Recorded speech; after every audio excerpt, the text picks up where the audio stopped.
আসসালামু আলাইকুম। আশা করি সবাই ভালো আছেন। আলহামদুলিল্লাহ আমি ভালো আছি। আজকে দেখাবো আমি আমার বাড়িতে কিভাবে রং করি। আপনারা চাইলে এই ভিডিওগুলো দেখে আপনার বাসায় আপনি রং করতে পারবেন।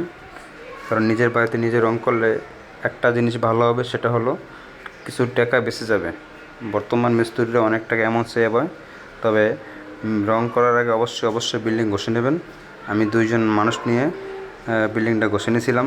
ঘষে তারপর মোটর ছেড়ে আমি ধুয়ে নিয়েছিলাম। ধুয়ে নেওয়ার পরে 2 দিন শুকাইছি। শুকানোর পর আমি সিলারটা মেরে দিচ্ছি। বাইরে ওদের কোট সিলার, অবশ্যই ওদের কোট সিলার মারবেন বাইরে। আর ভিতরে আপনার প্লাস্টিক সিলার পাওয়া যায়, ভিতরে প্লাস্টিক সিলার মারবেন। এভাবে আপনি আমার বাড়ির পুরো রংটা আমি করেছিলাম। আমার পুরো ভিডিওটা দেখুন। আমার চ্যানেলে যদি নতুন হয়ে থাকেন তো অবশ্যই লাইক কমেন্ট শেয়ার করবেন আর বেল আইকনটা বাজায় রাখবেন নতুন ভিডিও পাওয়ার জন্য। আমি ঢাকা থেকে রং কিনে আনছিলাম 48,000 টাকা। না, আমি এক মিস্ত্রির সাথে পরামর্শ করছি। মিস্ত্রি আমার সাথে কন্ট্রাক্ট করছে 50,000 টাকা।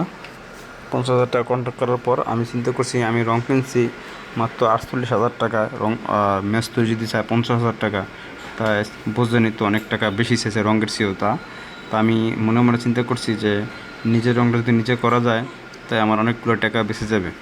তারপর আমি ইউটিউবে কয়েকটা ভিডিও দেখেছি। ইউটিউবে ভিডিও দেখার পর আমি কিছু শিখে নিছি নিয়মকানুন।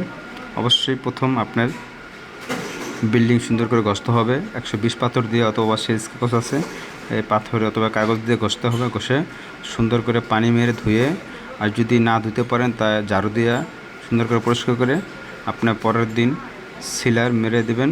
সিলার মারার পর আপনার একদিন পরেই রং মারা যায়। আমি আমার বাড়িতে ঠিক এভাবেই করেছিলাম। প্রথম আমি বাইরে ওদের কোট সিলার মারছি। ওদের কোট সিলার মারার পর আমি একদিন শুকাইয়া পরে রং মেরে দিছি। যে রংটা এখন আমি করতে আসি, দেখতে পাচ্ছেন আমার বাড়িতে আমি রং করছি। আমি রং করার পর আমার এতটাই লাভ হয়েছে, আমার মিস্ত্রিকে আর টাকা দিতে হয় নাই।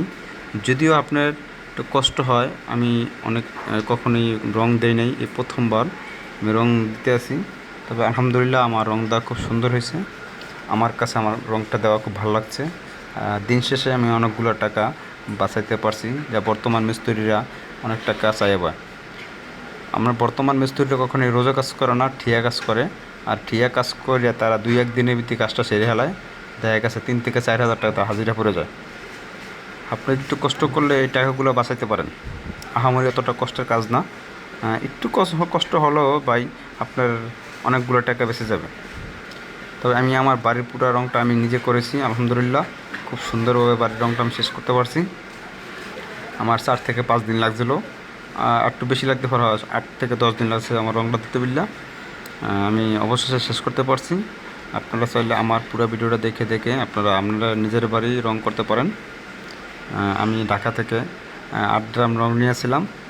3 ড্রাম হলো যে সিলার, বাইরের একটা, ভিতরে 2টা, আর রং নিয়েছিলাম 5 ড্রাম। মোট 8 ড্রাম রং আমি নিজের হাতে দিছি। আলহামদুলিল্লাহ আমি রং দিতে পারে নিজেরা খুব ধন্য মনে করছি। আর অনেকগুলো টাকা সাথে আমার বেঁচে গেল। আমার শুধু সামনের একটু কাজ বাকি আছে, আপনারা সবাই দেখতে পাচ্ছেন ওই নাকের কিছু কাজ বাকি আছে, ওখানে আমি টাচ করব। আর যে 2টা বসার জায়গা করছি, 2 সাইডে 2টা চেয়ার বানাইছি, ওই চেয়ার 2টা আমি টাচ করবো। এই জন্য আমি সামনে কিছু কাজ টাচের জন্য ধুয়ে দিছি। এটা মোটামুটি আলহামদুলিল্লাহ ভালো রং করা হয়েছে। আমি কখনই ভাবতে পারিনি যে আমি এভাবে সুন্দরভাবে রং করতে পারবো। তবে আপনিও আশা করি আপনিও পারবেন। তবে ইউটিউবে কিছু ভিডিও দেখে আপনার মতো করে আপনার রং দিয়ে দেখবেন, একসময় আপনিও মিস্ত্রির চেয়ে ভালো দিতে পারেন। নিজে অনেক সাপোর্ট দেবেন। আলহামদুলিল্লাহ আপনিও পারবেন আমার মতন। সবাই দেখতে পাচ্ছেন আমার বাড়িতে খুব সুন্দরভাবে আমি রং দিচ্ছি। জীবনে আমি কখনো রং দেই নাই, প্রথম। এই আমার বাড়ির সামনের ভিউটা দেখতে পাচ্ছেন, সামনে একটা পুষ্কুনি আছে, আর একটা সরকারি রোড, ওই সামনে দিয়ে পাকা রোড, সামনে পুষ্কুনি। এই আমার বিল্ডিং পুরো কমপ্লিট।